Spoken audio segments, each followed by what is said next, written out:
When it comes to watches, I feel like there's a wide range of use cases. And when it comes to the OnePlus Watch 2R, I feel like it's a good fit for most people.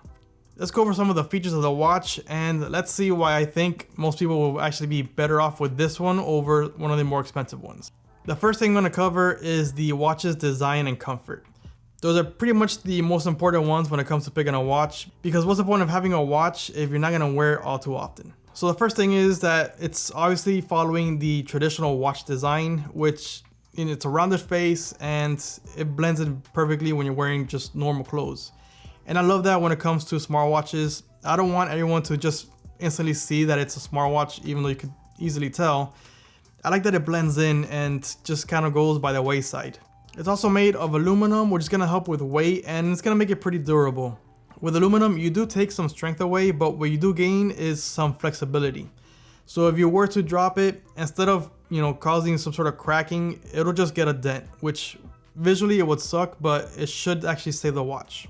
Plus, aluminum is one of the lighter metals, or alloys, so it's great to have that on watches, honestly. Better than plastic for sure, and stainless steel gets pretty heavy, so it's definitely one of the better materials for watches.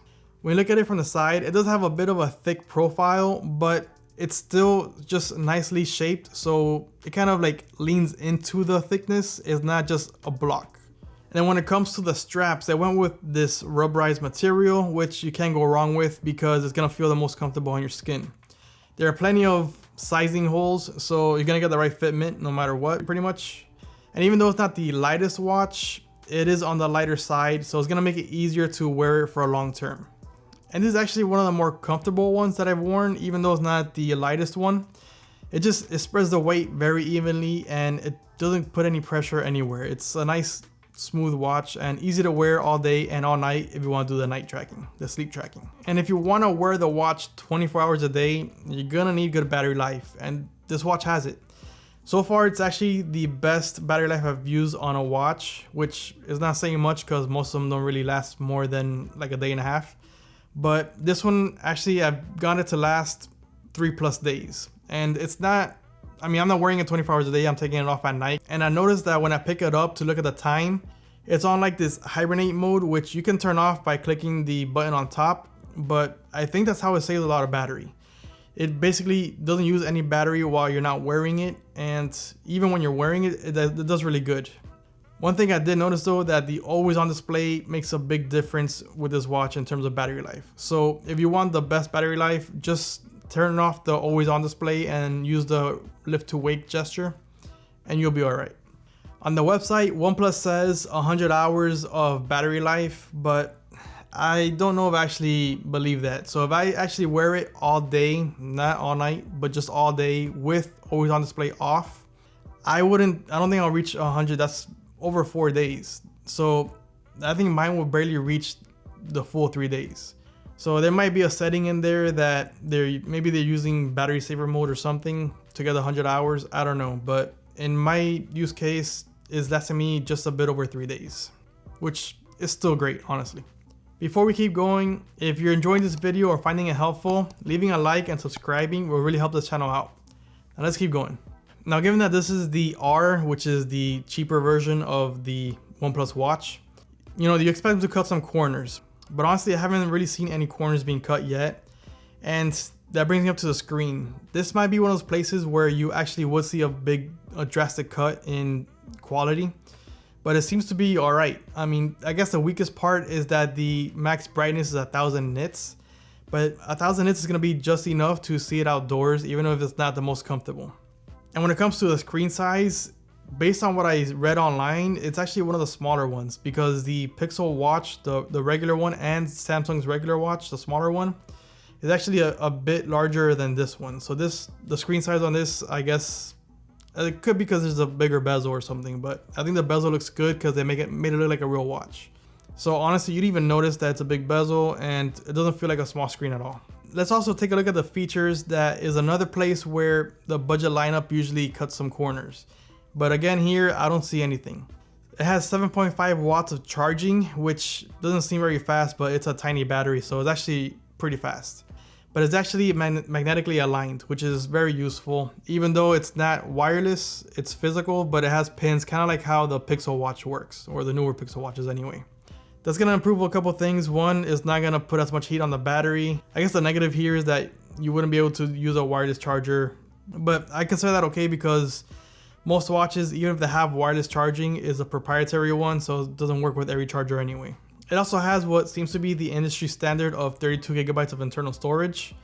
And that's honestly plenty for what I would use on a watch. The most I could think of putting in here is gonna be a few apps and music, because a lot of the watches you can connect to Bluetooth headphones and just leave your phone at home and go for a walk with the watch alone. And if you do that, yeah, you can have plenty of music in here. I mean, 32 gigs of music is gonna be a lot. So I wouldn't even worry about running out of space, depending on how you use the watch and how much music you put in there. And the last one, and probably the most important one when it comes to watches, is the IP68 water resistance. And this watch has it. I mean, I'm telling you, they didn't cut any corners on this thing, except for maybe the screen brightness is all I could think of. It's not just the IP68, because, I mean, I don't know if phones have it, because I've never seen it on a phone, but, you know, the website is saying 5 atmospheres, which seems like it's more than, you know, the 3 meters. So I guess it could handle a bit more than a phone, and I mean, it has everything you could possibly need for a watch, honestly. Basically, what this means is that being in any sort of rain, even a torrential rainstorm, it's not gonna bother this watch. And I wouldn't swim with any watch to begin with anyway, because I mean, where are you gonna swim? You're gonna swim either in a pool, in a beach, or in a lake. The lake might be the safest one, but the pool has chemicals which I'm sure eat away at the rubber seals and everything in it.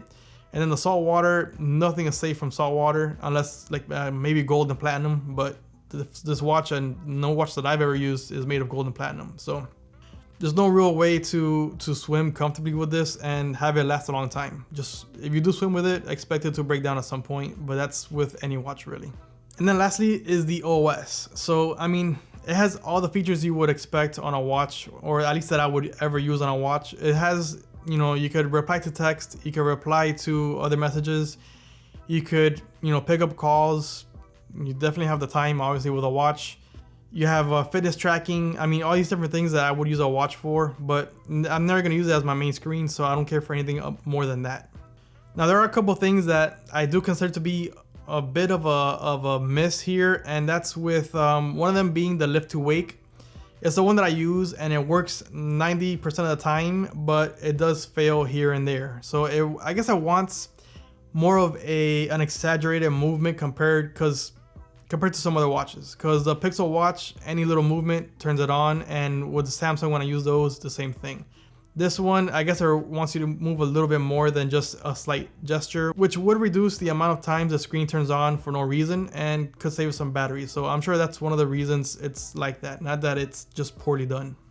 And then the other thing is that I notice a little bit of sluggishness once in a while. It's not always, but there is a little bit of sluggishness when navigating through the watch. It's not unheard of. Even the more expensive watches I've seen sluggishness on. It's just watches in general are not going to have as much power, and sometimes they overdo it with the apps and the visuals. So not a big one, and it's not all the time. I would use this watch easily all the time, and I wouldn't even think twice about trying to go to Pixel or Samsung. So overall, this watch literally has everything that I would use, and I think most people would need on a smartwatch, including the best battery life I've used.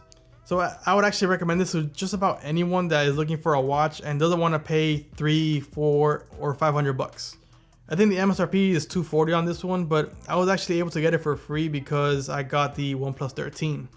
I also went on Amazon to look for the watch, and it was on sale for $200. So for $200, this is a great watch, and I mean, I wouldn't even think twice about getting this.